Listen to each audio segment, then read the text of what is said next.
कफवातपित्तैः कण्ठावरोधनविधौ स्मरणं कुतस्ते।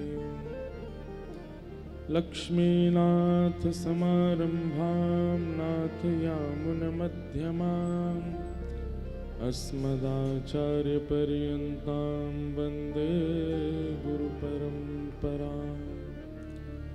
जय जय श्री राधारमण, जय जय नवल किशोर, जय गोपी चितचोर प्रभु,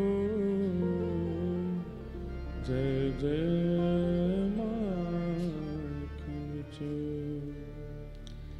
श्री राधे राधे गोविंद गोविंद राधे। श्री राधे राधे गोविंद गोविंद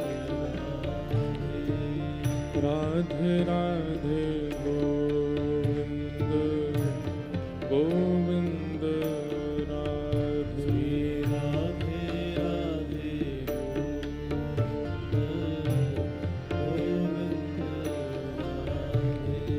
गोविंद राधे गोपाल राधे।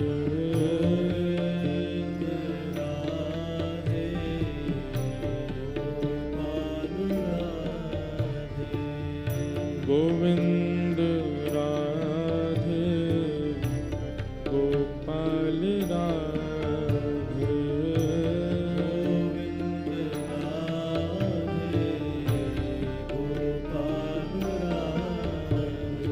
गोविंद राधे गोपाल राधे।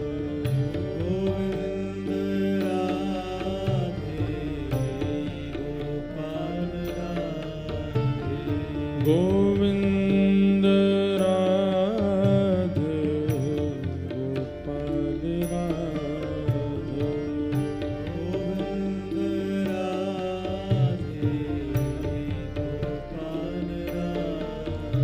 श्री गोविंद राधे गोपाल राधे।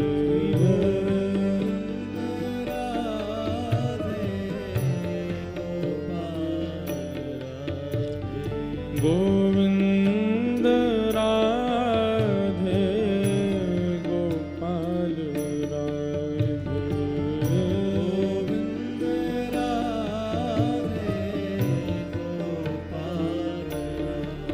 भजो गोविंद राधे गोपाल राधे।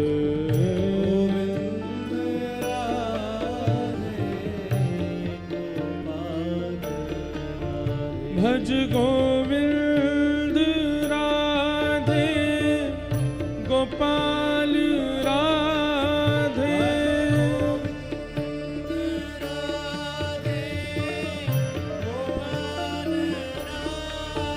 भज गोविंद राधे गोपाल राधे।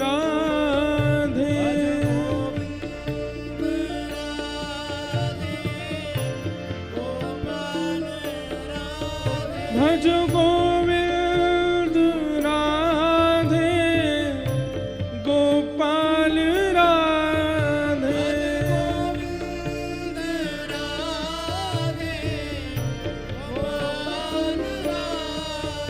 भज गोविंद राधे गोपाल राधे।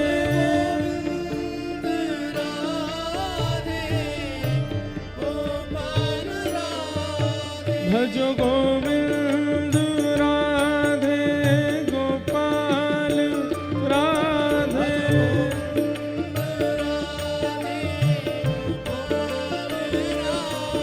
भज गोविंद राधे गोपाल राधे।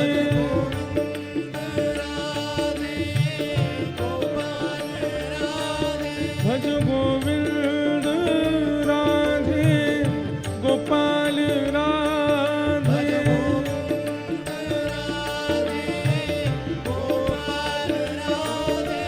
गोविंद राधे गोपाल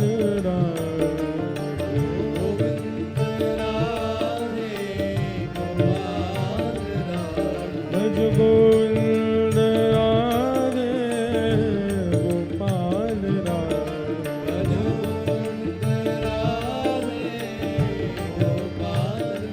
भजो राधे राधे गोविंद गोविंद राधे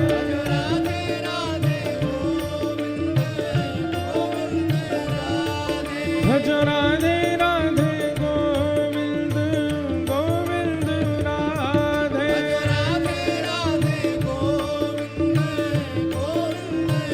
गाओ राधे राधे गोविंद गोविंद राधे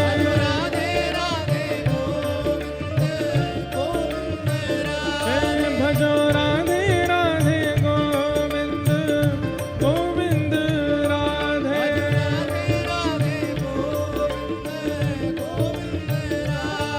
हे गोविंद राधे गोपाल राधे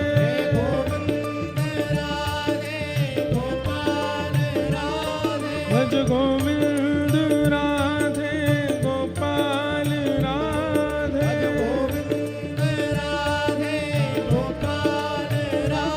गाओ गोविंद राधे गोपाल राधे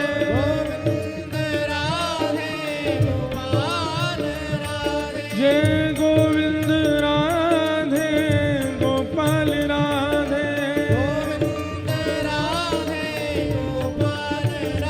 भज गोविंद राधे गोपाल राधे गाओ गोविंद राधे गोपाल राधे गाओ गोविंद राधे गोपाल राधे भज गोविंद राधे गोपाल राधे गाओ गोविंद राधे गोपाल राधे भज गोविंद राधे गोपाल राधे भज गोविंद राधे गोपाल राधे भज गोविंद राधे गोपाल राधे हे भज गोविंद राधे गोपाल राधे भज गोविंद राधे गोपाल राधे जय जय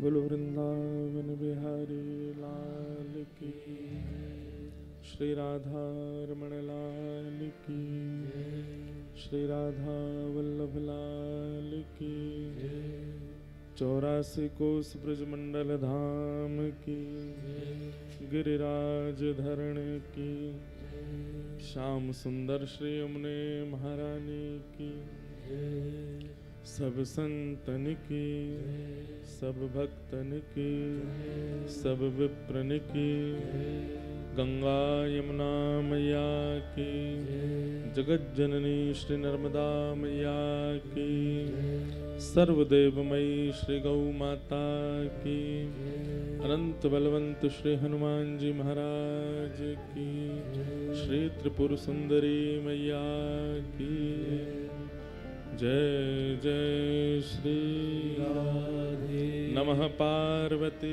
पतये हर हर महादेव द्वारिकाधीश की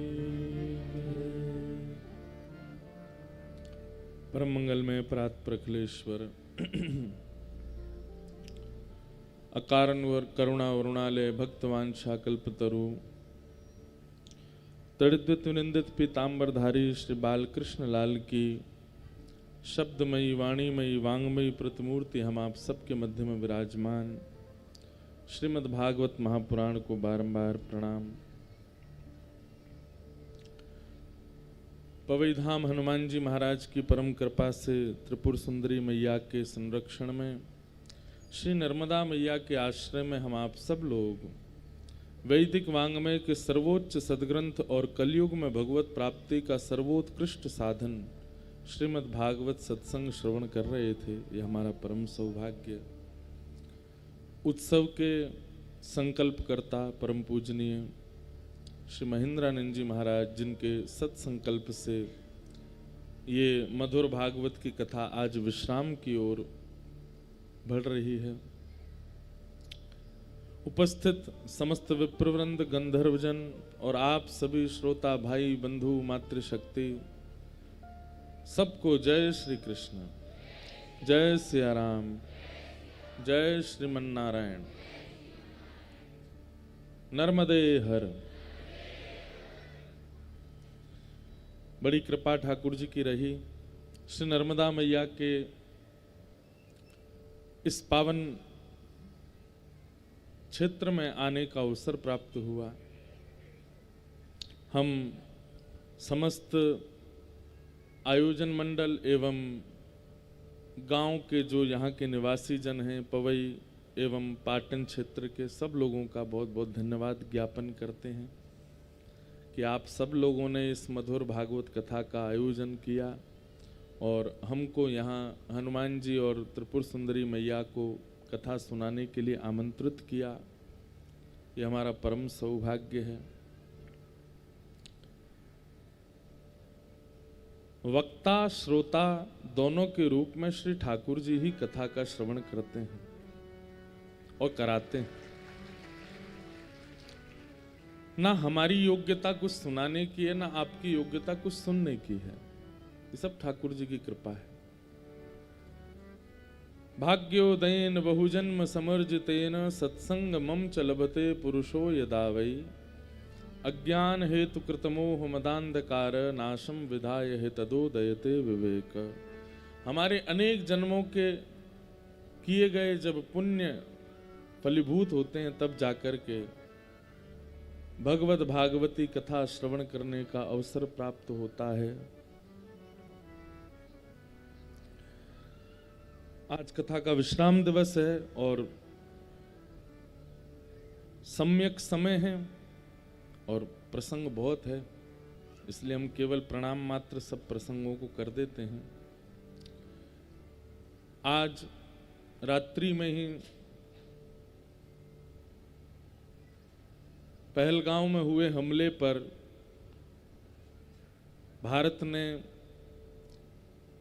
यथा योग्य जैसी जानकारी प्राप्त हुई हमें, कुछ आतंकवादी संगठन जहां जहां व्यवस्थित थे वहां भारत ने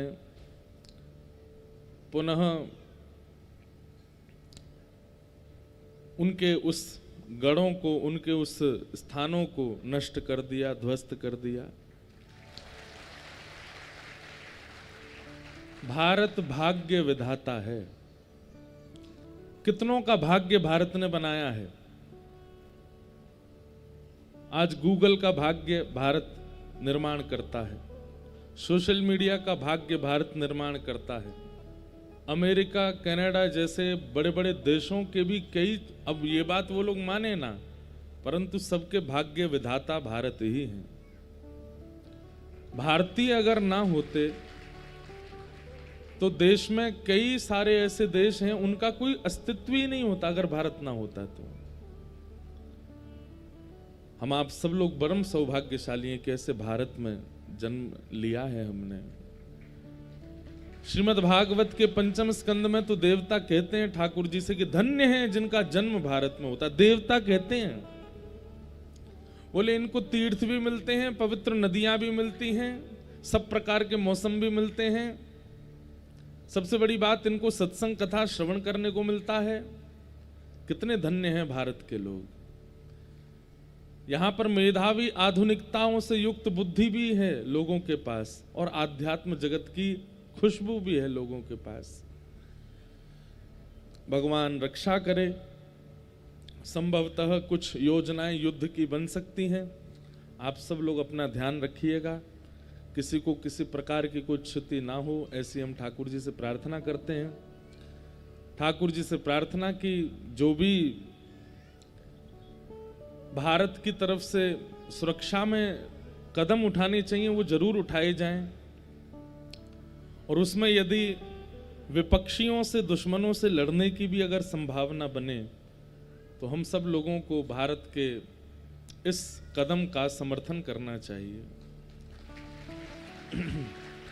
हम सब लोग कौन हैं? हम सब लोग भारत के प्राण हैं, और हमारी रक्षा के लिए चारों ओर जो सैनिक जन खड़े हैं, जिनका हम नाम भी नहीं जानते, जिनका हम पता भी नहीं जानते। पता कब चलता है? जब वो शहीद हो जाते हैं, तब उनका नाम पता चलता है, तब उनके गांव का पता चलता है। पर उनकी वजह से हमारी प्राण रक्षा होती है। हम आज बिना महाराज जी से पूछे, बिना किसी से पूछे, इस संपूर्ण कथा का फल उन समस्त सैनिकों को प्रदान करते हैं जो भारत की रक्षा में अपने प्राण की बाजी लगा करके हम लोगों के सुख का विचार करते हैं। ऐसे सैनिकों को इस भागवत का संपूर्ण फल प्राप्त हो, हम ऐसा भाव रखते हैं। ठाकुर जी किसी माँ को अपने पुत्र को खोने का अवसर ना देवे।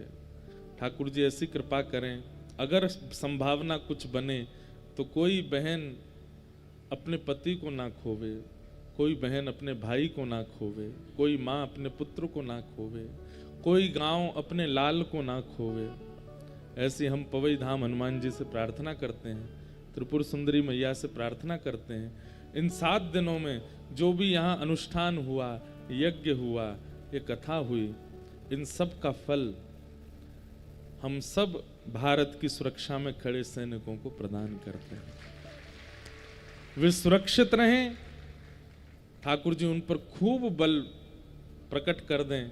अरे हम तो कहते हैं कि ऐसी स्थिति आ जाए, अगर युद्ध की संभावना बने तो सैनिकों के आगे सुदर्शन चक्र लेकर के हमारे चतुर्भुज रूपधारी श्रीमन नारायण खड़े हो जाएं।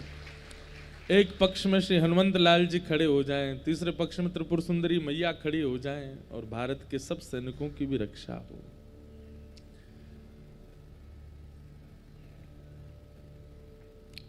भागवत में एक जगह वर्णन है कि 2 लोगों को मुक्ति निश्चित प्राप्त होती है। जिस भाव की व्यक्ति में ऐसा भाव वर्णन किया जाता है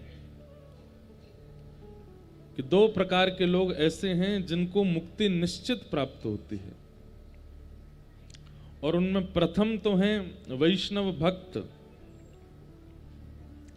जो भगवान नाम गाते हैं। अंते नारायण स्मृति, अंत में भगवान नाम गाते हुए भगवत धाम को प्रस्थान करते हैं, और जिनके अथक प्रयास से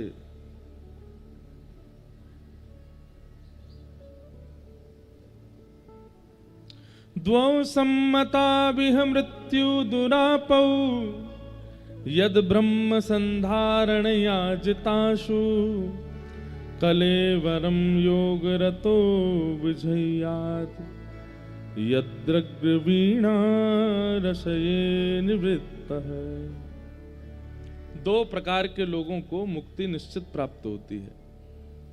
पहले तो जो अंते नारायण स्मृति, अंत में भगवान नाम स्मरण करते हुए भगवत धाम को प्राप्त होते हैं, और दूसरे जो अपने राष्ट्र, अपने देश, अपने कुल, सबकी रक्षार्थ युद्ध करते हैं, और जरूरी नहीं कि युद्ध में ही शहीद होते हैं, जीवन भर अपने राष्ट्र की रक्षा के लिए खड़े रहे और फिर अपना जीवन पूर्ण करके यदि वे प्रस्थान करते हैं, अपनी पूरी आयु जीकर के भी यदि वो प्रस्थान करते हैं और अपने जीवन का कुछ समय वो देश की रक्षा सुरक्षा के लिए व्यतीत कर चुके हैं, मृत्यु के पश्चात उनको भगवत धाम की प्राप्ति होती है।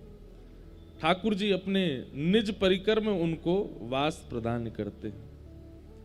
तो ऐसे हमारे सैनिकों से हम निवेदन भागवत जी से करते हैं कि उनकी सुरक्षा के लिए हे भागवत जी आप कृपा करें, नर्मदा मैया कृपा करें, पवई धाम हनुमान जी कृपा करें कि सब सुरक्षित रहें, कोई ऐसी क्षति किसी भी सैनिक को ना पहुंचे, ऐसी भावना है। बोलो वृंदावन बिहारी लाल की। भगवान द्वारिकाधीश बन गए हैं और ठाकुर जी का विवाह श्री रुक्मणी जी के साथ में सुसंपन्न हुआ। रुक्मणी कौन है? साक्षात लक्ष्मी है और नारायण के अलावा लक्ष्मी का अधिकार और किसी के पास नहीं। भगवान श्री कृष्ण का विवाह रुक्मणी जी से इसलिए हुआ क्योंकि वे नारायण हैं और नारायण सदा लक्ष्मी के संगी रहते हैं। वृंदावन रस चर्चाओं में श्री किशोरी जी के साथ विवाह का कई प्रसंग आते हैं, परंतु ठाकुर जी की दो लीला हैं, प्रकट और अप्रकट। प्रकट लीला पूरे विश्व के लिए है और अप्रकट लीला रसिकों के लिए है, अप्रकट लीला प्रेमियों के लिए है। जैसे इस प्रकार समझो कि एक व्यक्ति, सब लोग इधर देखना, एक व्यक्ति जब नाट्य मंचन करता है तो नाट्य मंचन करते समय उसका स्वरूप कैसा होता है कि वो है किसी और का पति, वो है किसी और का बेटा, वो है किसी और का भाई, लेकिन जब मंच पर आकर के नाटक करता है तो वहां उसकी पत्नी दूसरी होती है, वहां उसके भाई भी दूसरे होते हैं, वहां उसका परिवार भी दूसरा होता है। 11 वर्ष 56 दिन तक ठाकुर जी को जो लीला है वो वास्तविक लीला है और 11 वर्ष 56 दिन के बाद जब ठाकुर जी मथुरा द्वारिका लीला में प्रवेश करते हैं, वहां ठाकुर जी अपनी ऐश्वर्य युक्त लीला करते हैं, एक प्रकार से नाट्य मंचन कर रहे हैं। वास्तविकता में तो श्री ठाकुर जी का जो स्वरूप और जो व्यवहार संबंध आदि हैं वो ब्रजवासियों के साथ में जो हैं वो ही सुदृढ़ हैं। इसलिए ठाकुर जी का ये एक प्रकार से मंचन चल रहा है, हम लोगों को समझाने के लिए, हम लोगों को कुछ सिखाने के लिए। नहीं तो श्री राधा कृष्ण गतिर मम, ये दोनों कृष्ण चित्त स्थिता राधा, राधा चित्त स्थितो हरि, जीवने निधने नित्यम, राधा कृष्णौ गतिर्मम, राधा कृष्णौ गतिर्मम। किशोरी जी के चित्त में सदा श्री कृष्ण रहते हैं और ऐसा कह दें कि किशोरी जी का चित्त श्री कृष्ण है और कृष्ण का चित्त श्री किशोरी जी हैं, ये दोनों एक दूसरे के चित्त ही हैं। बस अप्रकट लीला में संग निवास करते हैं, प्रकट लीला में किशोरी जी वृंदावन में विराजती हैं और ठाकुर जी का विवाह रुक्मणी जी से। अब बहुत विस्तार का प्रसंग है। तो भगवान का विवाह रुक्मणी जी के साथ में हुआ क्योंकि रुक्मणी लक्ष्मी है।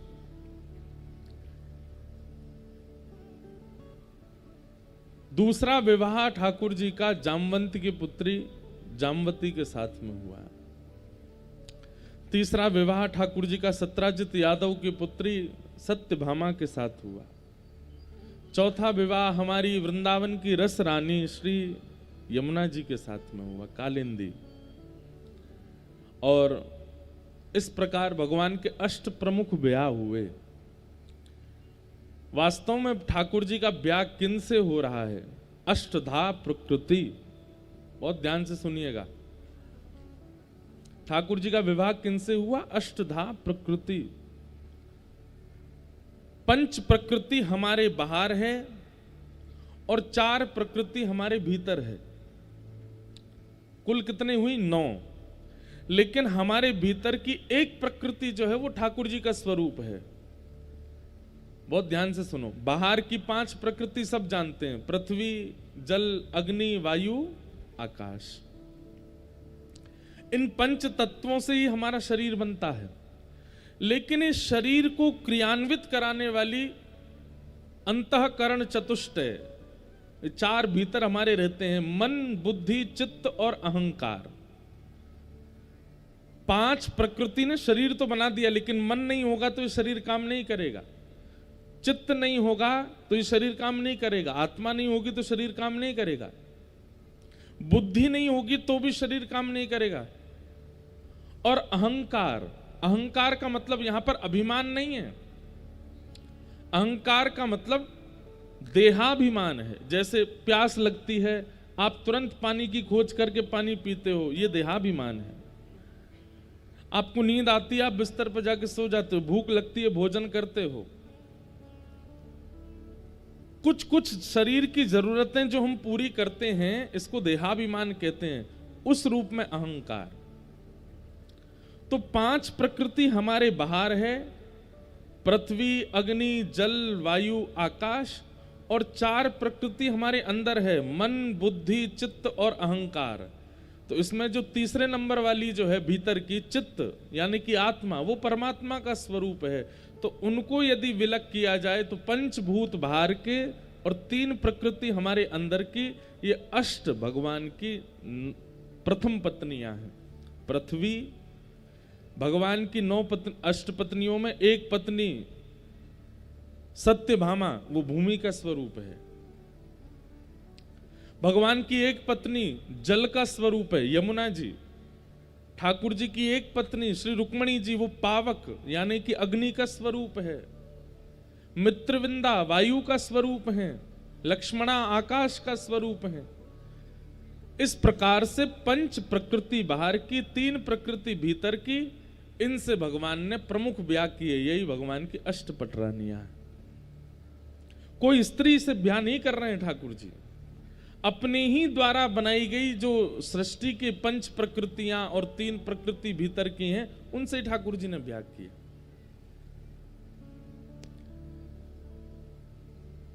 ये भगवान की अष्टपटरानियां, अष्टपटरानी। भौमासुर नाम का एक राक्षस था, उसने 16,000 कन्याओं को बंदी बना रखा था।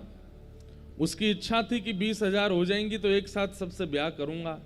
16,100 राजकुमारियों को बंदी बना रखा था अपहरण करके। ठाकुर जी को जब ये बात पता चली तो भगवान भौमासुर का वध करने के लिए गए और साथ में लेकर के गए भूमि का स्वरूप सत्यभामा को। ये भौमासुर जो है ये भूमि का बेटा है, पृथ्वी का बेटा है। और किसी ने भूमि को कहा कि तुम्हारे पुत्र को भगवान मारेंगे, ये एक दिन इतना आतताई हो जाएगा कि ठाकुर जी सुदर्शन चक्र से इसका सर धड़ से अलग करेंगे। तो भूमि ने जाकर के, भगवान की दो पत्नी प्रमुख हैं, रमा और क्षमा। रमा यानी कि लक्ष्मी, क्षमा यानी कि पृथ्वी। तो पृथ्वी भूमि ने जाकर के ठाकुर जी से कहा कि आप मेरे पुत्र को कभी मत मारना। तो ठाकुर जी ने वचन दिया, कभी नहीं मारेंगे जब तक तुम नहीं कहोगे। जिस दिन तुम कहोगे कि मारो, उसी दिन मारेंगे, तब तक चाहिए जो करे। तो भूमि ही भगवान की तृतीय पत्नी बनकर के आई। कौन? सत्यभामा। तो भगवान जब भौमासुर को मारने गए तो सत्यभामा को संग लेकर के गए। और सत्यभामा को याद नहीं था कि ये मेरा ही बेटा है, वो पूर्व जन्म का पुत्र है। जैसे ही भगवान युद्ध करने के लिए गए तो युद्ध में उसको मारे ना, उससे बचने का प्रयास करें। रथ में बैठी बैठी सत्यभामा को क्रोध आया, ठाकुर जी से बोली, हे द्वारिकाधीश, आप इस दुष्ट को मार क्यों नहीं देते? ठाकुर जी बोले, बस इसी की प्रतीक्षा कर रहे थे हम कि आप कहो। और जैसे ही कहा सत्यभामा ने, ठाकुर जी ने भौमासुर का वध कर दिया। हमारे ठाकुर जी ना बड़े मेधावी बुद्धि वाले हैं, इसलिए कृष्ण अर्चन करने वाले, कृष्ण आराधन करने वालों की बुद्धि जो है ना वो सम्यक हो जाती है, वो व्यवस्थित हो जाती है। आप व्यवस्थित बुद्धि का मतलब क्या है कि आपके सामने कोई भी क्वेश्चन पेपर दे दो, आप हल कर दोगे, ये व्यवस्थित बुद्धि नहीं है। व्यवस्थित बुद्धि का मतलब है जीवन में चाहे कैसी स्थिति आ जाए, उस स्थिति में निर्णय कैसा होना चाहिए, उसको व्यवस्थित बुद्धि कहते हैं। अभी मान लो भगवान ना करे कुछ ओला ओला गिरने लगे तो अब हमको क्या करना चाहिए, कैसे बचना चाहिए, कैसे खेती बचावे, कैसे निकल के जावे, तुरंत बुद्धि बना करके निकल जाए, उसको कहते हैं व्यवस्थित बुद्धि। घर में कुछ ऐसा कार्य हो जाए जो नहीं होना चाहिए, अचानक उसमें अब क्या किया जाए, उस समय जो अपना निर्णयात्मक बुद्धि से कुछ निर्णय लेवे, उसको कहते हैं व्यवस्थित बुद्धि। कौन व्यक्ति संबंध बनाने योग्य है, कौन व्यक्ति त्यागने योग्य है, ये सब जो जानकारी करता उसको कहते हैं व्यवस्थित बुद्धि। और श्री कृष्ण आराधन करने से व्यवस्थित बुद्धि प्राप्त होती है। तो भगवान ने भौमासुर का वध किया, 16,100 राजकुमारियों को ठाकुर जी ने मुक्त किया। एक साथ 16,100 राजकुमारियों ने विधाता से प्रार्थना की, भूयात पतिर्मे मह्यम। अब यहां पर एक बहुत अच्छी बात है कि 16,100 राजकुमारियों ने जैसे ही कारागृह में मुक्त करने के लिए ठाकुर जी को आते देखा, सबके मन में यह भावना उत्पन्न हुई कि ये जो हमें मुक्त करने आए यही हमारे पति बन जाएं। ठाकुर जी ने 16,100 राजकुमारियों को मुक्त करके उनको पुनः उनके घर वापस जाने को आज्ञा दी। राजकुमारियों ने कहा कि भगवान हम चली तो जाएंगी, लेकिन हमें स्वीकार कौन करेगा, हमसे विवाह कौन करेगा। हमारी जीवन भर हमारे ऊपर एक बात बनी रहेगी कि हम बंधी रही हैं एक के यहाँ, हमने इस प्रकार का एक राजा के यहाँ पर, एक राजकुमार के यहाँ पर बंधत्व स्वीकार किया है, कौन हमसे ब्याह करेगा। और यदि बिना ब्याह के माता पिता के साथ भी रहेंगी तो कुछ समय बाद माता पिता को कहीं हम बोझ ना लगने लग जाएं। हे नाथ, हमें कौन स्वीकार करेगा। ठाकुर जी मन में विचार करने लगे, इनकी बात तो सही है। तो बोले तो फिर हम पर एक ही रास्ता है क्या, कि हम आत्महत्या कर लें। ठाकुर जी बोले वो तो उचित नहीं है। बोले कोई और रास्ता बताइए। तब सबने कहा कि आप हमसे ब्याह कर लो, आप हमारा वर्ण कर लो। ठाकुर जी ने विचार तो किया कि भाई सब लोग कुछ भी बात बनाएंगे, लेकिन कर्तुम अन्यथा कर्तुम समर्थ ईश्वर, जो कोई नहीं कर सकता वो करने की सामर्थ्य जिसके पास है वो ईश्वर है। ठाकुर जी ने 16,100 राजकुमारियों से एक साथ ब्याह किया। और ठाकुर जी के कुल कितने ब्याह हो गए, 16,108। भगवान ने द्वारिका में 16,108 भवन बनाए और एक एक पत्नी को एक एक भवन प्रदान किया। आश्चर्य की बात यह है कि एक ही श्री कृष्ण, 16,108 पत्नियां हैं, पर ठाकुर जी एक एक पत्नी के साथ अलग अलग रूप में निवास करते हैं एक ही समय पे।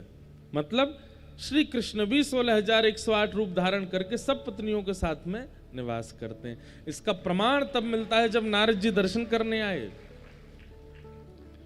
आजकल के हमारे भाई लोग, बहन लोग एक के अलावा अनेकों को अपना मान लेते हैं, एक के अलावा दो तीनों से अपना प्रेम भाव रखते हैं, और फिर कई बार कई बालक बोल देते हैं हम तो श्री कृष्ण के पद चिन्हों पे चल रहे हैं, उनने भी तो इतने सारे ब्याह किए, हम इतने तो नहीं कर रहे, 3-4 तो रख ही सकते हैं। लेकिन शर्त है कि ठाकुर जी की तरह रहो।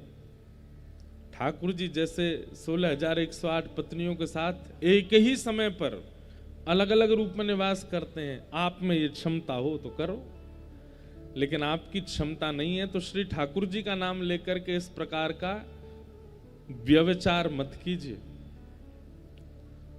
सदा एक के ही रहिए। इससे बड़ा ना कोई व्रत है, ना कोई तप है, ना कोई अनुष्ठान है। एक बार पाणी ग्रहण जब होता है अग्नि के समक्ष, माता पिता के समक्ष, ब्राह्मणों की वेद ध्वनि के साथ, तो जिसका हाथ थामा है उसके साथ रहिए, उसको सर्वस्व मानिए। ये पतियों के लिए भी है और पत्नियों के लिए भी है। अब रही बात कि फिर आजकल थोड़ा सा दैत्य स्वभाव उत्पन्न हो रहा है लोगों में, कलयुग आ रहा है ना, जैसे जैसे घोर कलयुग आएगा वैसे वैसे दैत्यता बढ़ती जाएगी, लोगों की राक्षसत्व बढ़ता जा रहा है। और उस राक्षसत्व के कारण गलत प्रकार का व्यवहार लोग कर रहे हैं आजकल अपने वैवाहिक संबंधों में। कई बार हमको कई माताओं के पत्र आते हैं, कई बहनों के पत्र आते हैं, बोले महाराज जी आप कहते हो एक ही के रहो, पर वो एक ही रोज पीता हो, रोज खाता हो, रोज मारता हो, रोज गंदा बोलता हो, रोज इस प्रकार का व्यवहार करता हो, वो भी सहे। देखिए एक बात सुनिएगा, पति का मतलब होता है रक्षक। पति का मतलब क्या होता है? जो रक्षा करे उसे पति कहते हैं। भगवान को जगतपति कहकर के पुकारा जाता है। बोलो क्यों? पूरे विश्व की रक्षा करते हैं, इसलिए पति। अगर रक्षा का गुण उसके अंदर है तो ही तो वो पति है, लेकिन रक्षा का गुण नहीं है तो फिर वो काय बात का पति? वो तो वही बात हो गई कि साधु का चोला पहना है लेकिन साधु जैसा कोई व्यवहार नहीं है, ना वैसा बोली चाली, ना वैसा खान पान, ना वैसा रहन सहन, केवल साधु बने घूम रहे हैं रावण की तरह। चोला तो कोई भी पहन लेगा, इंस्पेक्टर की वर्दी तो कोई भी दर्जी से बनवा करके पहन करके अपने आप को सलाम करवा सकता है। वस्त्र से, आवरण से किसी भी रूप को धारण कर लेना बहुत आसान है, परंतु वास्तविकता उस रूप की तब मानी जाए जब आप भीतर से वैसे हो। हम आपको बता नहीं सकते कैसी कैसी वेदना वाले पत्र आते हैं हमारे पास में, क्या क्या लोग करते हैं अपने अपने घरों में। पर हमें लगता है कि हम सार्वजनिक रूप से कैसे कह दें, इसलिए हम कहते हैं कि रक्षक का गुण है, रक्षा करता है। बच्चों का ध्यान रखना, पत्नी का ध्यान रखना, भविष्य की चिंता करना, बच्चों को पढ़ाना लिखाना आदि आदि ये सब गुण हैं, तो ही वो पति है और ऐसे का निर्वहन करना है। लेकिन मांस भक्षण करता है, परस्त्री गमन करता है, मद्यपान करके मारता पीटता अभद्र भाषा का प्रयोग करता है, उस समय पर बहनों को 3 बार मौका देना चाहिए। बस 3 बार आप प्रयास करो कि वो अपने कुभाव को त्याग करके सुधर जाएं, सुदृढ़ हो जाएं। लेकिन उनका राक्षसत्व फिर यदि खत्म ना हो तब भी वो व्यवहार स्वभाव बना रहे, तो 2 ही उपाय हैं, या तो त्याग या फिर अपना प्रारब्ध मान करके सहन करो। बस या तो अपना कर्म मान करके सहन करो या फिर त्याग करो। अन्यथा छोटी छोटी बातों पर किसी, अब आप लोग ज्यादा अनुभवी बैठे, हमारा तो हुआ नहीं अभी तक ब्याह, हमको ज्यादा पता नहीं, आपको ज्यादा पता होगा, लेकिन ऐसी बातों पर कोई बात नहीं थी, केवल एक सामान्य सी बात पर कई माताएं बहनों में भाइयों में इसलिए द्वंद्व हो जाता है कि उन्होंने इच्छा प्रकट कर दी कि नहीं गांव छोड़ के शहर में रहो, शहर छोड़ के बड़े शहर में रहो, इनके साथ मत रहो। इन छोटी छोटी बातों पर विवाद हो जाता है, भोजन पानी को लेके विवाद हो जाता है, छोटे छोटे, आजकल तो हम क्या बताएं, इतनी बड़ी बात ही नहीं होती है, सामान्य सी बातों पर लड़ाई करके एक दूसरे से अलग हो जाते हैं, ये अच्छा नहीं है। देखिए एक बात हमारी सुनिएगा, संबंध का मतलब होता है निभाना, और जहां निभाने का गुण ना हो वहां संबंध टिक नहीं सकता। ठाकुर जी ने 16,108 विवाह किए और 16,108 पत्नियों के साथ अलग अलग रूप में ठाकुर जी निवास करते हैं। सबके साथ ठाकुर जी रह करके एक सी क्रिया करते हैं।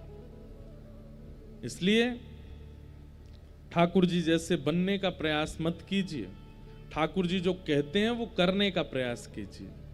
ठाकुर जी जैसे हम बन नहीं सकते, लेकिन ठाकुर जी जो कहते हैं वो हम कर सकते हैं। भगवान ने 16,108 ब्याह किए। नारद जी महाराज ठाकुर जी की ग्रहचर्या देखने आए। ठाकुर जी की ग्रहचर्या देख करके एक एक पत्नी के साथ अलग अलग रूप में ठाकुर जी रह रहे हैं, ये सब देख करके नारद जी बड़े प्रसन्न हो गए। ठाकुर जी को वंदन किया, बोले जय हो भगवान, ये आप ही कर सकते हो और किसी की सामर्थ्य नहीं है। भगवान की दिनचर्या बताई गई, ठाकुर जी द्वारिका में कैसे निवास करते हैं। ब्रह्म मुहूर्त में ठाकुर जी उठ जाते हैं, उठ करके ठाकुर जी अपने भक्तों का स्मरण करते हैं, स्नान ध्यान करके ठाकुर जी पांचजन्य शंख का नाद करते हैं और उस शंख के नाद से पूरी द्वारिका का मानो जैसे अलार्म बज जाता है। ठाकुर जी के शंख नाद से ही उठते हैं सब द्वारिका के लोग। हमारे शास्त्र आज्ञा करते हैं कि हर घर में शंख तो होना चाहिए। समुद्र मंथन में 2 रत्न मानवों को भी दिए गए हैं, एक रत्न शंख है और दूसरा गौ माता। आजकल लोग गाय तो रखते नहीं घर में, लेकिन आप लोग सब यहां आसपास गांव में रहने वाले गौ सेवा किया करो। घर में यदि 2 वस्तु हैं तो नारायण आएंगे ही आएंगे, एक तो शंख और दूसरा गौ माता। इन 2 का स्पर्श आपके घर में होना चाहिए नित्य। और जिन घरों में शंख है वहां के माता पिता और बड़े लोगों से प्रार्थना है कि सुबह उठ करके अपने घर की सेवा पूजा प्रारंभ करने से पहले अपने घर के बिल्कुल मध्य आंगन में खड़े होकर के 3 बार शंख का नाद किया कीजिए। और वो शंख नाद ऐसा होना चाहिए कि आपके घर के जितने बालक बच्चे और सदस्यगण सोए हैं सबके कानों में उसकी ध्वनि जावे। वो भले ही आपसे नाराज हो, रूठ हैं, चिल्लाएं, लेकिन फिर भी बजाओ। किसी के कान पे मत बजाना। आंगन में मतलब घर के कोने कोने तक शंख की ध्वनि जानी चाहिए। शंख का जो स्वर है ना, वो नकारात्मक ऊर्जाओं को नष्ट कर देता है।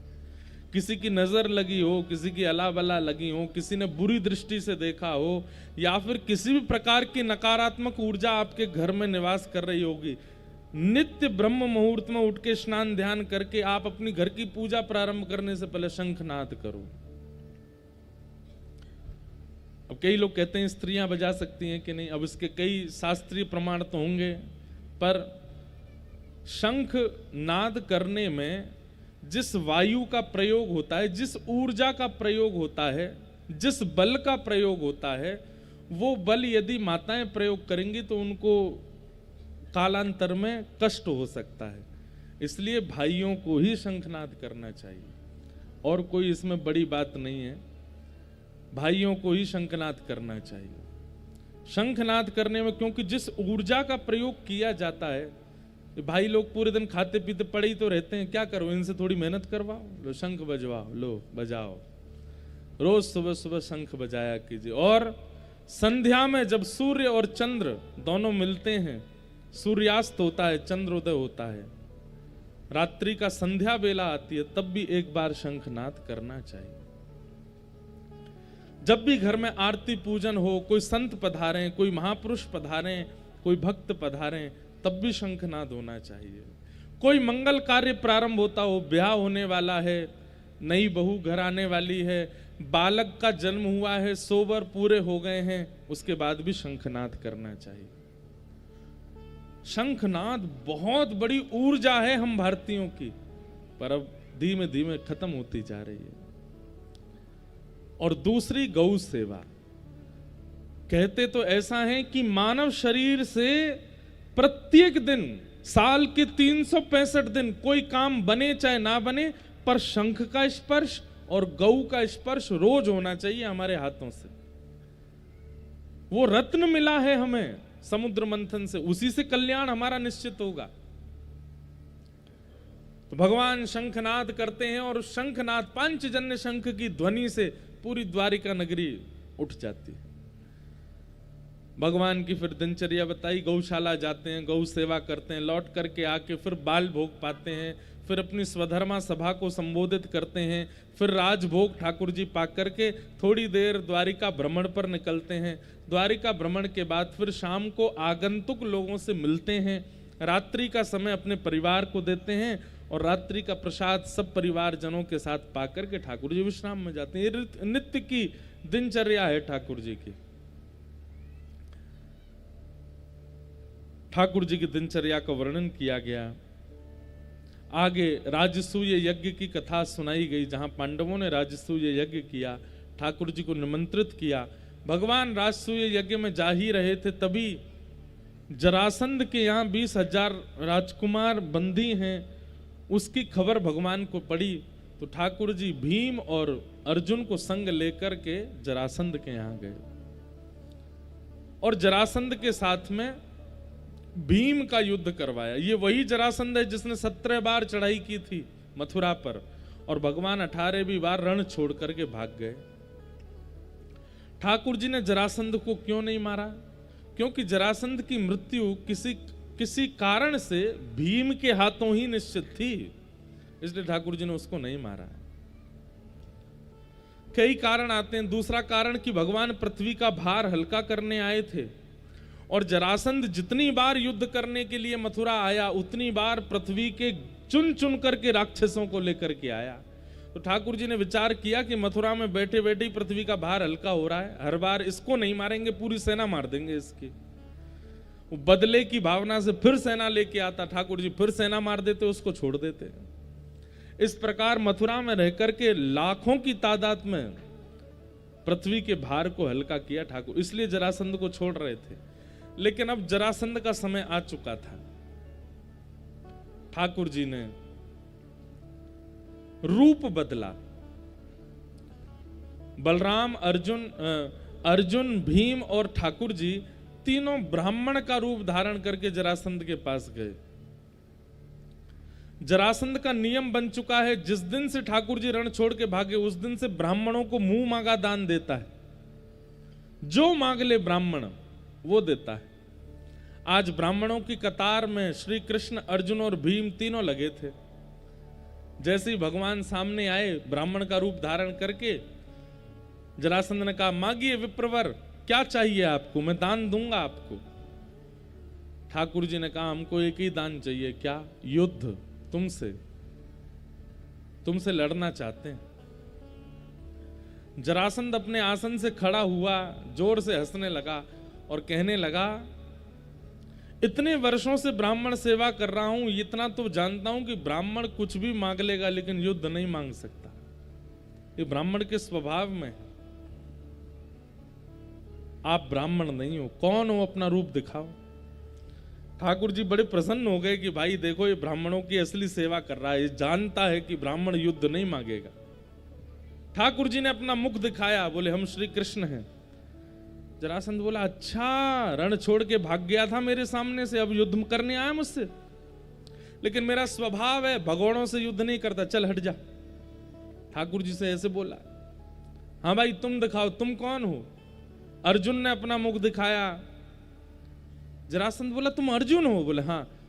बालकों से युद्ध नहीं करता, चलो जाओ। ये रण छोड़ के भागे इसलिए इनसे युद्ध नहीं, तुम बालक हो इसलिए तुमसे युद्ध नहीं। तीसरे, हाँ तुम आओ। भीम ने जैसे ही अपना रूप दिखाया, जरासंध बोला, ये थोड़ा मेरी टक्कर का है, इससे मैं युद्ध करूंगा। जरासंध ने घोषणा कर दी, सूर्य उदय से लेकर के सूर्यास्त तक युद्ध करूंगा, और सूर्य अस्त होते ही आप लोगों की मेहमान नवाजी करूंगा, आपको खिलाऊंगा, पिलाऊंगा, सुलाऊंगा, आप मेरे मेहमान हो। भीम, तैयारी कर लो, कल से युद्ध होगा। कौन सी को रो रो भैया?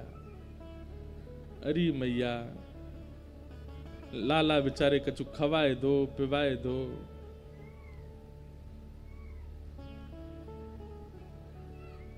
वाह, ये भी एक संगीतकार हैं हमारे। जैसे सब स्वर देते हैं, ये भी स्वर दे रहे हैं, आलाप दे रहे हैं बीच में। राग काल भैरव।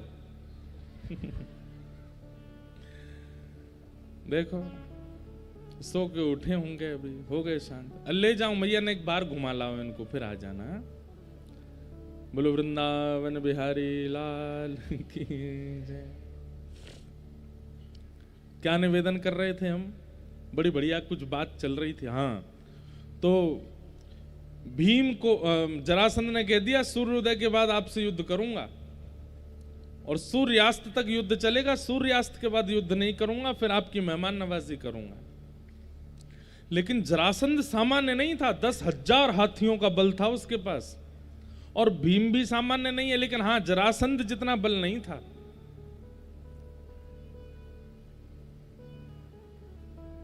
जरासंध जैसे युद्ध करता इतना मारता, नस नस ढीली हो जाती भीम की। और ठाकुर जी और अर्जुन दोनों कोने में बैठे बैठे बढ़िया मजे से देखते रहते। और भीम को कहते ऐसे वाला दाव खेलो, ऐसे उठा के फेंक दो इसको। लेकिन जैसे ही भीम लड़ने जाता तो जरासंध इतनी जोर का मुष्टिक प्रहार करता कि 2 मिनट के लिए तो मूर्छा हो जाती। और शाम को जब भीम पस्त हो जाते तब एक हाथ अर्जुन अपने कंधे पर रखते, दूसरा हाथ ठाकुर जी रखते, उसको उठा के लेके जाते भीतर। केला खाओगे? केला खाओ। सेब लाएं तुम्हारे लिए, जूस बना के लाएं। भीम बोला चुप रहो, बैठे बैठे आनंद करते हो, ये नहीं कि थोड़ी मेरी सहायता करो। खाते पीते हो, सोते रहते हो, रात भर खर्राटे मारते हो दोनों, और मुझे चिंता रहती है सुबह लड़ेगा मुझसे। ठाकुर जी बोले तो इतना परेशान क्यों होता है? भगवान ने पांडवों के साथ बड़े आनंद किए हैं। अरे तो मुझे बताओ मेरे साथ क्यों आए हो यहाँ पे? अब मुझे तो पता भी नहीं था कि जरासंध के यहाँ आना है, तुम मुझे लेकर के आए और अब यहाँ होलिका का श्रीफल बना दिया मुझको लाके। पूरे दिन पीटता है मुझको, तुम दोनों आनंद करते हो। ठाकुर जी मंद मुस्कुरा करके बोले भीम, जरासंध की मृत्यु मेरे हाथों होनी होती तो मथुरा में ही मार दिया होता इसको, लेकिन इसकी मृत्यु तेरे हाथों। तो कैसे मरेगा वो? ठाकुर जी बोले तू युद्ध करता है और युद्ध में अपना पूरा बल प्रयोग कर देता है दिखाने के लिए कि देखो मेरा कितना बल है। अरे बीच बीच में कभी कभी अपनी योग्यताओं को भूल करके मेरी ओर देखा कर, मेरी ओर दृष्टि डाला कर, मैं तुझे कुछ बताऊंगा, उससे जरासंध की मृत्यु होगी। अब इसके ऊपर हमारे आचार्यगण कितना सुंदर उत्तर देते हैं कि जरासंध कौन है? जरासंध है हमारा समय। और भीम कौन है? भीम है हम रोज अपने काल के साथ युद्ध करते हैं, लेकिन अपने हाथ पैर और अपनी योग्यताएं सारी लगा देते हैं, लेकिन काल से जीत नहीं पाते। सुबह उठने से प्रारंभ होता है युद्ध हमारे साथ काल का, और रात तक काल हमको पीटता ही रहता है, और रात को पिट पिटा करके पस्त होकर के सो जाते हैं। सुबह उठ के फिर हमारा युद्ध शुरू हो जाता है। और फिर ठाकुर जी से कहते हैं ठाकुर जी आप मुझ पर कृपा क्यों नहीं करते, आप मेरी रक्षा क्यों नहीं करते, आप मेरे ऊपर दृष्टि क्यों नहीं रखते? ठाकुर जी कहते हैं तू अपने आप को इतना योग्य मान करके युद्ध करता है, तुझे लगता है कि तू जीत जाएगा। अरे अपने युद्ध के मध्य में कभी कभी मेरी ओर देख लिया कर, कभी कभी मेरी कथाओं में आ जाया कर, कभी कभी मेरे वैष्णवों की वार्ताएं सुन लिया कर, कभी कभी भागवती कथा रामायण कथाएं बीच बीच में सुना कर। यहां से तुझे कुछ ना कुछ युक्तियां प्राप्त होंगी जिससे तू अपने कर्म युद्ध में सफल होगा। ठाकुर जी ने भीम को समझाया, मेरी ओर देखा कर। अगले दिन भीम ने युद्ध करते करते ठाकुर जी की ओर देखा तो ठाकुर जी ने एक पत्ता तोड़ के उसको बीच से अलग कर दिया। ठाकुर जी ने मानो कह दिया कि ये मुष्टिक प्रहार, गदा प्रहार और इन सब से कुछ नहीं होगा इसका। एक पैर पर अपना एक पैर रखो, इसके एक पैर पर एक पैर रख के दूसरे पैर से इसको बीच से अलग कर दो। इसकी मृत्यु तभी होगी जब ये बीच से विदीर्ण होगा। भीम ने वही किया, ऐसा दाव खेला कि उसके एक पैर पर चढ़ गया, दूसरा पैर पकड़ करके बेग से ऊपर खींचा, बीच से जरासंध अलग हो गया। जैसे ही जरासंध अलग हुआ भीम खुश हो गया, ठाकुर जी की ओर दोनों भुजाएं उठा करके कहने लगा केशव मैं जीत गया, श्री कृष्ण मैं जीत गया। भगवान बोले पीछे देख। जैसे पीछे देखा तो वो तो फिर से एक हो गया, फिर से मारना शुरू किया उसने। इतना मारा, भीम रात को फिर पिटपिटा करके दोनों के कंधा पे हाथ धर के आया कमरे में। ठाकुर जी बोले केला खाओगे, जूस बनाए चीकू का। जरासंध बोला ये सब क्या नाटक करते हो आप, आज तो मैंने देखा था आपकी ओर, फिर क्यों से हार गया मैं? ठाकुर जी बोले तूने मेरी ओर देखा था, लेकिन जीतने की भावना से देखा था, समर्पण की भावना से नहीं। अरे तू कर्म कर रहा है, उस कर्म में अगर मेरी ओर स्वार्थ दृष्टि से देखेगा कि मेरा ये काम बन जाए, नाथ कृपा करो, मेरा ये काम हो जाए, नहीं, निस्वार्थ भाव से मेरे समीप आ। तू युद्ध भूल करके मुझे देखा कर, जरासंध को मारने की भावना भूल करके मेरी ओर देखा कर, एक समर्पण भाव से मेरी ओर देखा कर, तब मैं युक्ति बताऊंगा। अच्छा, युक्ति तो ठाकुर जी पहले भी बता रहे थे, लेकिन अब क्या विशेष हुआ? बोले जब तू समर्पण की भावना से मेरी ओर देखेगा तो जल्दीबाजी में नहीं देखेगा, धैर्यवंत होकर के देखेगा। जरासंध बोला कल धैर्य धारण करके देखूंगा। दूसरे दिन जैसे ठाकुर जी की ओर समर्पण की भावना से देखा, धैर्य चित्त में आया। कल तो जल्दीबाजी में था तो भगवान ने इतना इशारा किया, इतने में तो वो लड़ने लगा। आज जब धैर्यवंत होकर के देखा तो ठाकुर जी ने बीच से अलग करके विपरीत दिशा में फेंकने की आज्ञा दी। धैर्यवंत होकर के जब भीम ने देखा और युद्ध करते हुए उसी प्रकार से बीच से अलग करके विपरीत दिशा में जब फेंका, खूब प्रयास किया उसने एक होने का, लेकिन वो एक नहीं हो पाया और जरासंध की मृत्यु हो गई। बोलो भक्त वत्सल भगवान की।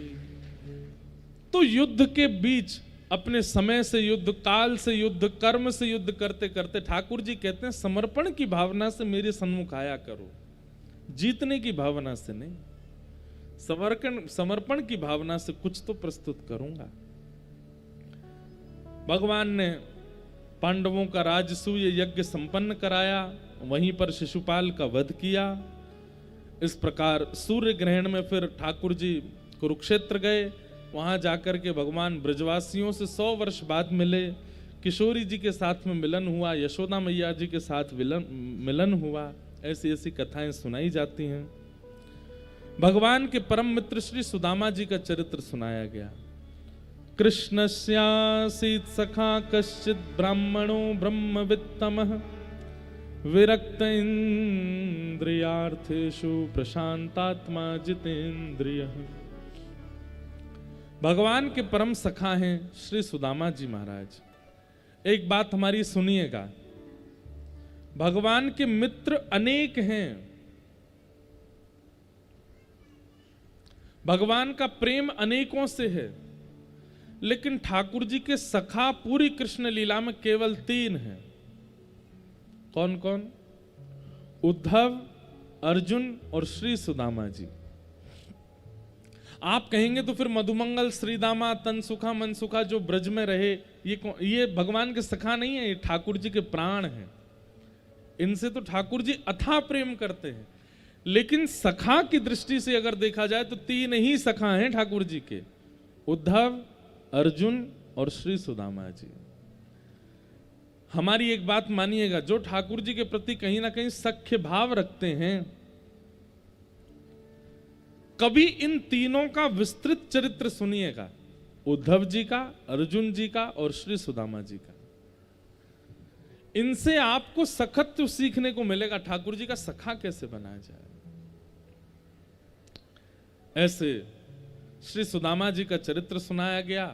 अत्यंत दीन दैन्यता से युक्त श्री सुदामा जी महाराज, घर में खाने को अन्न नहीं है, पहनने को वस्त्र नहीं है, रहने को सुंदर घर भी नहीं है, लेकिन फिर भी केवल निर्वहन कर रहे हैं अपने जीवन का। ठाकुर जी जो प्रदान कर दें उसको प्रसाद मान करके स्वीकार कर रहे हैं। एक बात कहें बंधु, जो इस प्रकार का जीवन जीता है कि जो जीवन में प्राप्त हो जाए सब भगवत प्रसाद है, चाहे वो अनुकूल है चाहे वो प्रतिकूल है, ऐसा व्यक्ति अपने जीवन में सफल होता है। ठाकुर जी कुछ दिन पीड़ा देकर के देखते हैं, लेकिन जब पीड़ा को भी व्यक्ति सह लेता है ना, तब ठाकुर जी जीवन में आनंद जरूर देते हैं। इसलिए इस कथा से केवल इतना तो जरूर सीखिएगा कि जो भी जीवन में प्राप्त है वो पर्याप्त है, और जो भी जीवन में आ रहा है सब भगवत प्रसाद है, मैं सबको स्वीकार करूं।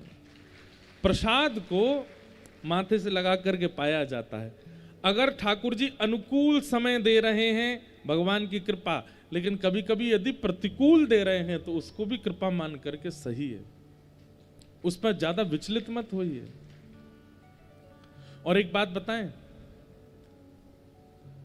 जल में यदि डूबना ना हो तो हमारी एक बात सुनिएगा, वैसे तो देखिए डूबता वही है जिसको तैरना आता है। आप कहोगे उल्टी बात कर रहे हो महाराज जी। हमारे पूज्य पिताजी महाराज कहते हैं कि गहरे जल में ना तैरने वाला व्यक्ति जाएगा ही नहीं, इसलिए वो डूबेगा ही नहीं। गहरे जल में जाता ही वो है जिसको तैरना आता है, और फिर वो डूब जाता है। लेकिन जल में यदि डूबने से बचना हो तो हमारी एक बात सुनिएगा। पहली बात, हाथ पैरों को ढीला छोड़ दीजिएगा, और दूसरी बात, मुख को बंद रखिएगा। ऊपर की तरफ मुख करके और लेट जाओ, जैसे बिस्तर पर लेट। एक बार को ऐसा लगेगा कि आप डूब रहे हो, लेकिन फिर डूबोगे नहीं, अपने आप ऐसे तैरने लग जाओगे। ठीक वैसे ही जीवन रूपी इस भवसागर में यदि कभी लग रहा हो कि हम डूब रहे हैं, तो पहला तो हाथ पैर मत मारो, सीधे हो जाओ, सरल हो जाओ, सहज हो। ज्यादा हाथ पैर मारने की आवश्यकता नहीं। और दूसरा, मुख को बंद कर लो, मौन हो जाओ। आप इस संसार रूपी सागर में भी अगर डूब रहे होंगे तो वहां भी बच जाओगे। अब जैसे कोई काम नहीं बन रहा किसी का, या कोई विपत्ति आ गई, मंत्री जी को फोन करो, विधायक जी को फोन करो, इनको फोन करो, इनको फोन करो, तुम भी हमारे संपर्क, तुम कुछ करवाओ। तो इतना हाथ पैर मारते हैं लोग, इतना बोलते हैं, इतना सब कुछ प्रयास करते हैं, डूबना पड़ता है। फिर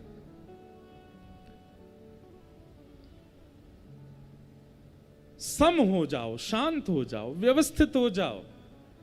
जो जरूरत है वो शांतता ही बताएगी आपको कि क्या जरूरत है। जब व्यक्ति अशांत होता है ना, तो पूरी देश दुनिया में घूम आता है, और ये होगा, ये होगा, ऐसे हो जाएगा, ऐसे हो जाएगा, फिर वो विचलित होता है। शांत व्यक्ति जो होता है ना, वो एक क्रिया करता है, बस वो एक क्रिया से ही सफल हो जाता है। कथा शांत रहना सिखाती है, अशांति नहीं होती है। कथा सुनने के बाद भी अगर आपके अंदर अशांति है, तो उस वक्ता को दंड मिलेगा जिसकी कथा सुनने के बाद भी तुम अशांत हो। इसलिए अब थोड़ा सा जीवन में शांति ले आइए, थोड़ा कम वार्तालाप कीजिए, थोड़ा कम हाथ पैर मारिए। जीवन बहुत बड़ा नहीं है, छोटा सा है। जितना है उसको बहुत व्यवस्थित ढंग से जीने का प्रयास कीजिए। प्रसन्न रहिए, प्रसन्नताएं बांटते रहिए। अपने जीवन में भले ही कष्ट आ जाए, लेकिन फिर भी जब भी किसी से मिलो, प्रसन्नता से रहो, प्रसन्नता में जियो। कई लोग हैं, कल हम एक कॉलेज में गए थे, वहां के बच्चों में से एक ने मुझसे प्रश्न किया, बहुत अच्छा प्रश्न था, कि महाराज जी हम लोग सक्सेस इतना सोच लेते हैं कि हमारा जीवन फिर उसी पर निर्भर होता है कि वो प्राप्त करना है। हमने कहा यही बात तो भगवान गीता में समझा रहे हैं कि हम फल को इतना सोच लेते हैं, इतना सोच लेते हैं कि फिर कर्म पर हमारा ध्यान नहीं रहता, हमारा फल की इच्छा पे ही ध्यान रहता है। हमारी आपसे प्रार्थना है, अगर आप श्रेष्ठ बनना ही जीवन मानते हो, तो रावण के पास भी बहुत श्रेष्ठताएं थीं। नाम, यश, वैभव, कीर्ति प्राप्त करना ही अगर आप जीवन मानते हो, तो रावण के पास बहुत कीर्ति थी।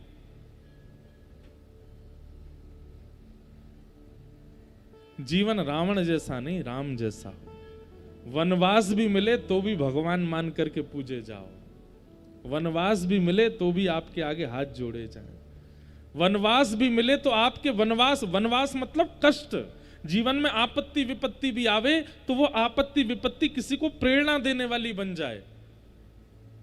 अरे वो रावण है जो सोने की नगरी में रोज सोता है, और वो राम है जो फूस की टाट बना करके, कुटिया बना करके वनवास कर रहे हैं। इसलिए हमारी प्रार्थना है, ज्यादा उपलब्धियां मिले, ज्यादा नाम मिले, यश मिले, कीर्ति मिले, वैभव मिले, इसके पीछे मत भागिए। जीवन बहुत छोटा सा है। मैं एक अच्छा व्यक्ति बनकर के अपना जीवन बहुत व्यवस्थित जी लूं, इसका प्रयास कीजिए। नाम, यश, कीर्ति अपने आप मिल जाएगी आपको। और अगर इस प्रकार का जीवन जिएंगे जैसा हम बता रहे हैं, तो नाम यश मिलने पर भी आप फूलोगे नहीं।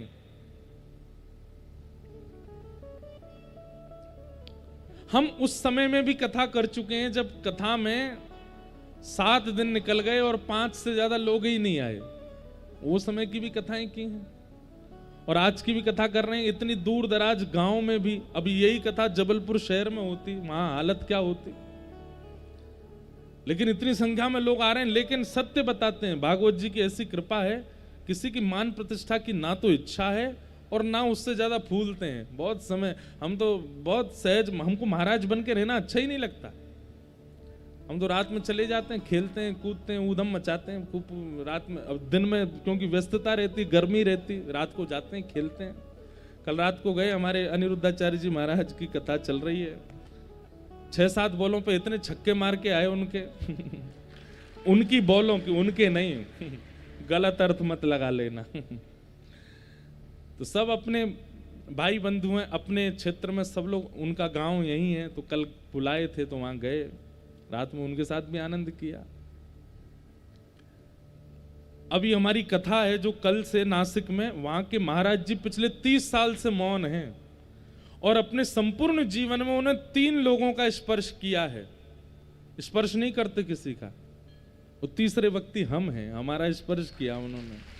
और जिस दिन स्पर्श किया था, 1 महीना की जब हमने कथा की थी, पूरा शरीर ठंडा पड़ गया था और मैं 2 दिन तक तो यही विचार नहीं कर पा रहा था कि मुझे हो क्या रहा है। ऐसे तपस्वी महात्मा, वो हमारे साथ गेंद खेलते हैं, हम क्रिकेट खेलते हैं उनके साथ। ऐसे महापुरुष हैं कि साक्षात देव दत्त दिखते हैं, उनमें दत्त भगवान दिखते हैं। उनके मंदिर में 100 किलो से ज्यादा भारी प्रतिमा है दत्त भगवान की।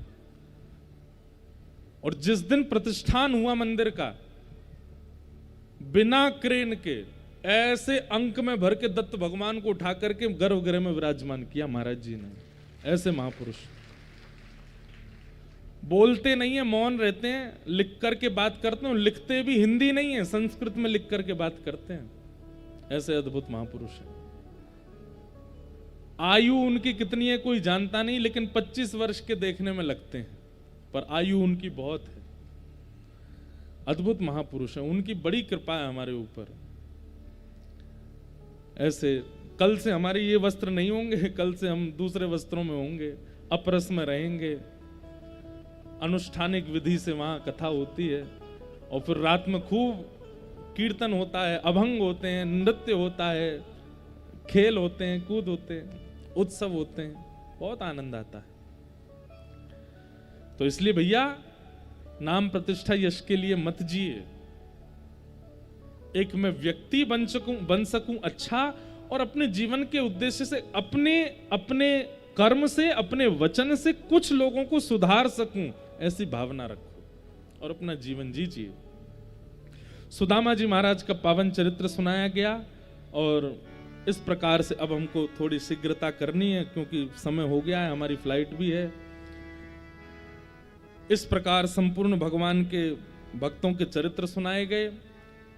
ठाकुर जी ने अपने बालकों को समझाया कि कभी संतों का अपमान मत करना, लेकिन फिर भी ठाकुर जी के बालकों ने भगवान की नहीं सुनी, महापुरुषों का अपमान कर दिया।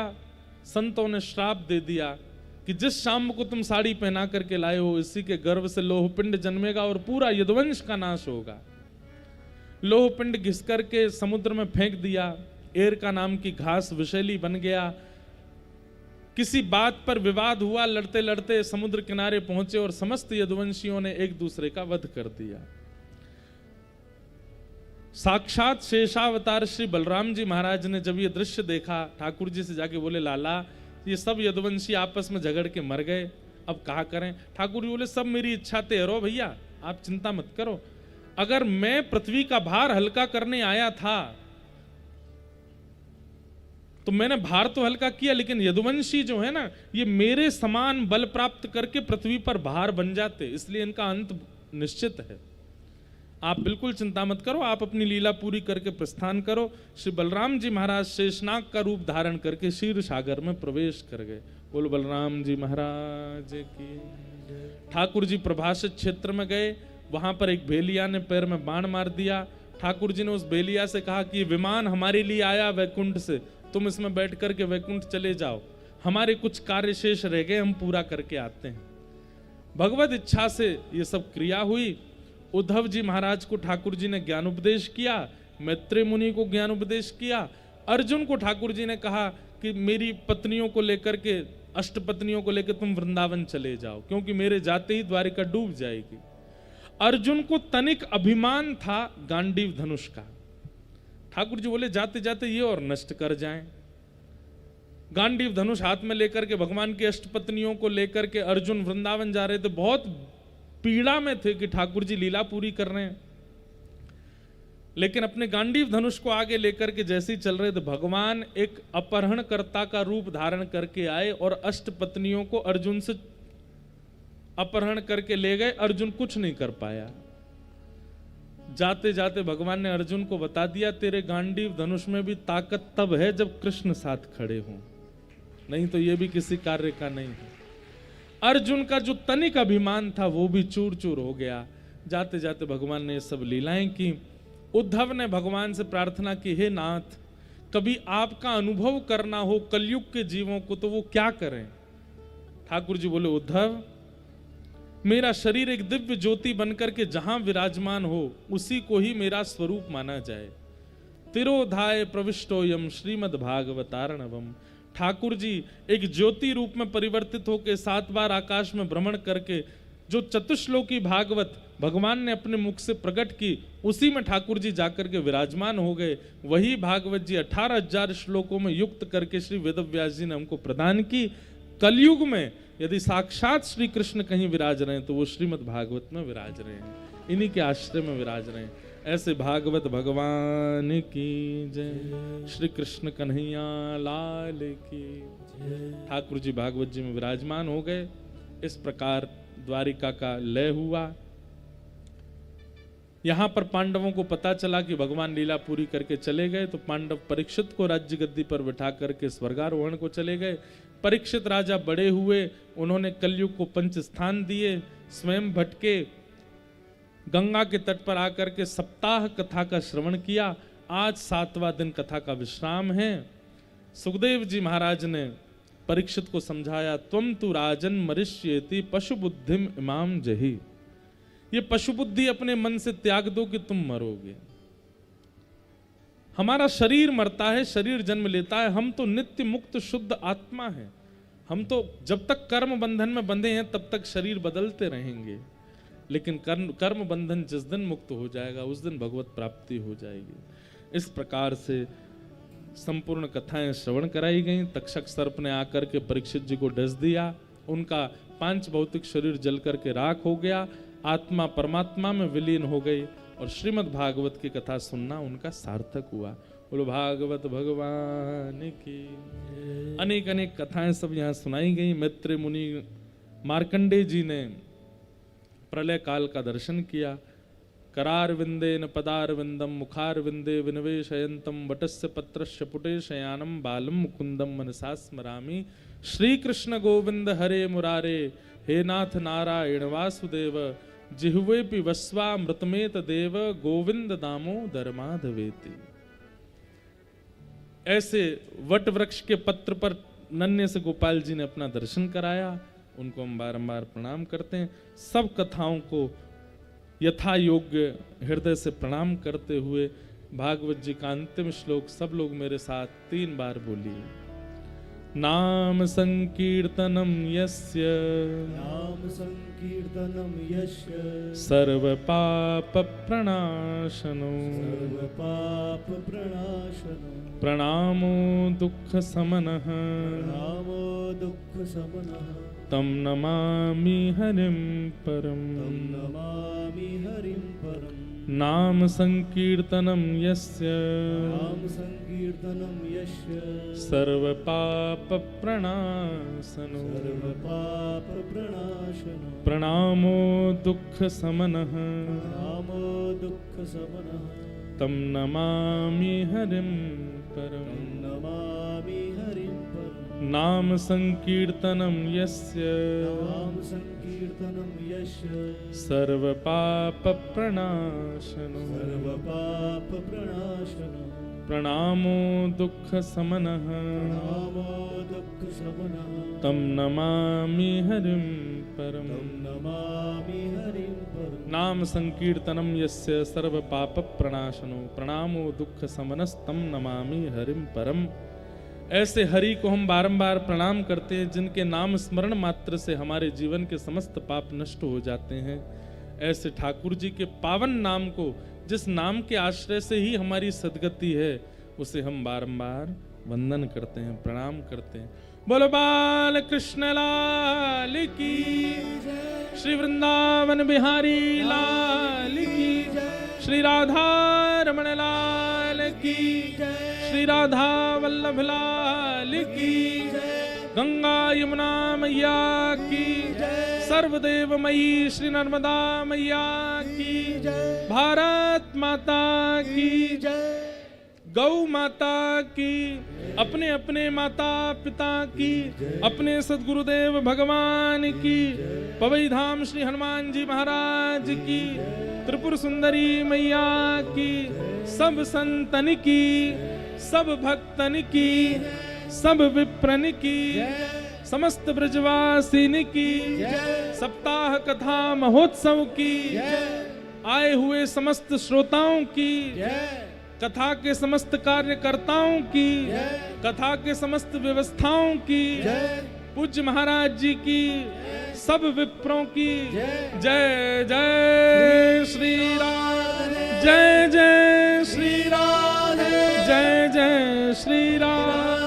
नमः पार्वती पतये हर हर महादेव, नर्मदे हर।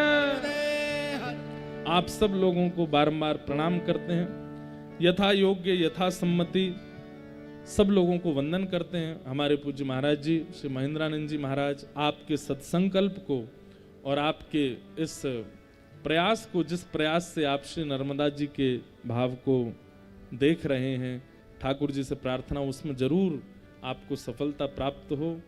हमारी जैसी सेवा नर्मदा जी के आपके इस अभियान में हो सकेगी, हम करने का प्रयास करेंगे।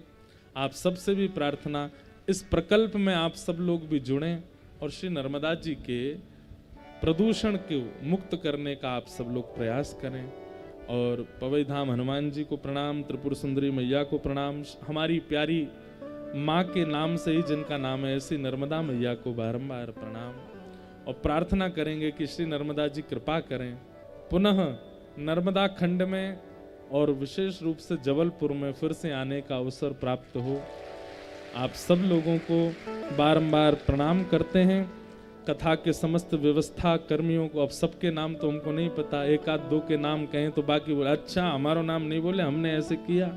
सबको हम प्रणाम मात्र करते हैं, सबको वंदन करते हैं। आप सब लोग नाम की इच्छाएं मत रखा कीजिए। व्यास मंच से आपको केवल एक बार आशीष प्राप्त हो जाए, महत्पुरुषों का नाम बोला जाए, ये अच्छी बात है, पर बाकी सब लोग तो केवल इतनी भावना रखें कि हमें आशीष प्राप्त हो। इसके अलावा हमारा और कोई भाव व्यास मंच के प्रति ना हो। ये साक्षात ठाकुर जी का व्यास मंच है, इसके प्रति व्यास जो इच्छा से बोले वो सर्वगुण होना चाहिए, ऐसी हमारी प्रार्थना है। पुनः आप सब लोगों को, इस ग्राम निवासियों को हम बारंबार प्रणाम करते हैं। जिनके घर पर हम रुके 7 दिनों तक, उनको भी हम बारंबार वंदन करते हैं। पिछले 1-1.5 वर्ष से हमारे ऐसे नियम बन गए हैं कि हम उन्हीं लोगों से ही नहीं मिल पाते जिनके घर रुके, उनसे भी बहुत कम मिलना हो पाया। और भी कई लोग धूप में, ताप में, गर्मी में आए, सबको हम प्रणाम करते हैं, वंदन करते हैं। आपसे हमारी हाथ जोड़ के प्रार्थना है, अब आप मंच पर मत आइएगा, क्योंकि बहुत जल्दी निकलना है। ना आप लोग ऐसे कुछ करिएगा जिससे किसी को कोई पीड़ा हो। कई बार आप लोग आते हैं, लग जाती है, किसी को धक्का पड़ता है, इन सब क्रियाओं में मत रहिए। और तीसरी बात, फोटो के चक्कर में मत रहिए। जितना हो सके नेत्रों में धारण कीजिए।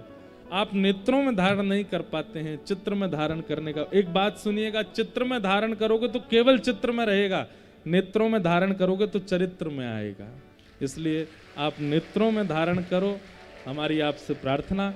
कथाओं में जो बातें 7 दिन में कही गई, बहुत कुछ जीवन उपयोगी बातें हैं, उनको आप पालन करना प्रारंभ करो। आप सब लोग सफल हो।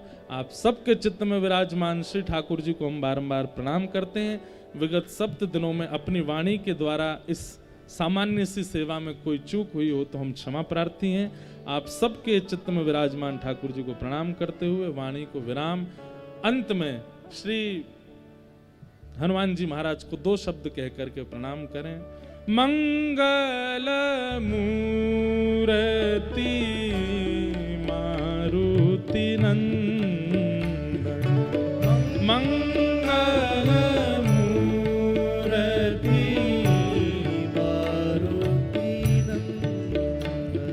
सकल अमंगल मूल निकंदन सकल अमंगल मूल निकंदन सकल अमंगल मूल निकंदन सकल अमंगल मूल निकंदन सकल अमंगल मूल निकंदन सकल अमंगल मूल निकंदन हे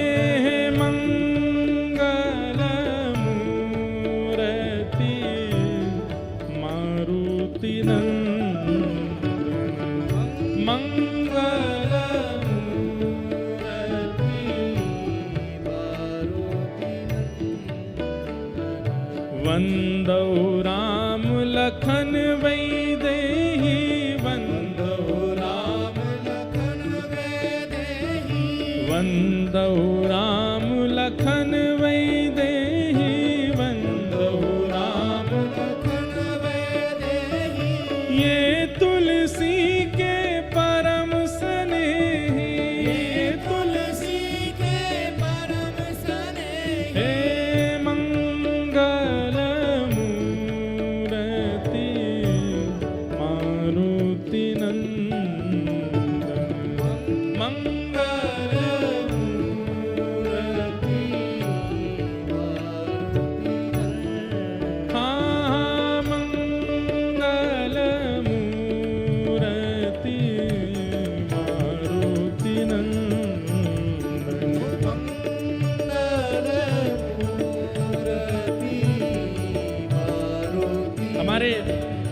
भारत में एक स्थान है मेहंदीपुर बालाजी और वहां पर एक मोहनदास नाम के बाबा हुए। उनको स्वयं हनुमान जी महाराज ने प्रकट होकर के अपना सर्वप्रिय कीर्तन बताया और उस कीर्तन को गाने से राम जी भी प्रसन्न होते हैं, हनुमान जी भी प्रसन्न होते हैं, सीता जी भी प्रसन्न होती हैं। वही कीर्तन गाते हुए हम लोग आज वाणी को विराम दें। सीताराम हनुमान सीताराम हनुमान सीताराम हनुमान सीताराम हनुमान सीताराम हनुमान सीताराम हनुमान सीताराम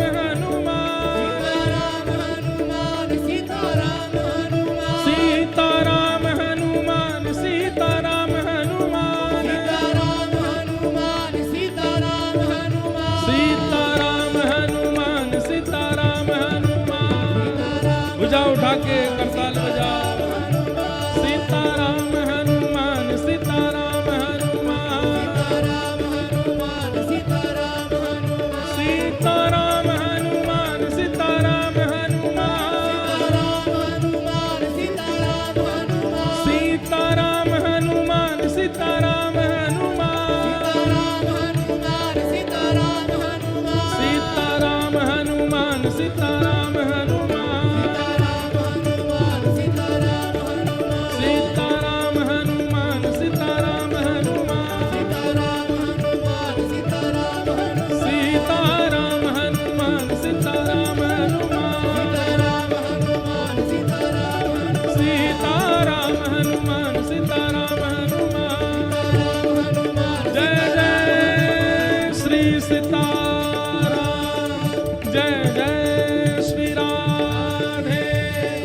पार्वती पते हर हर महादेव।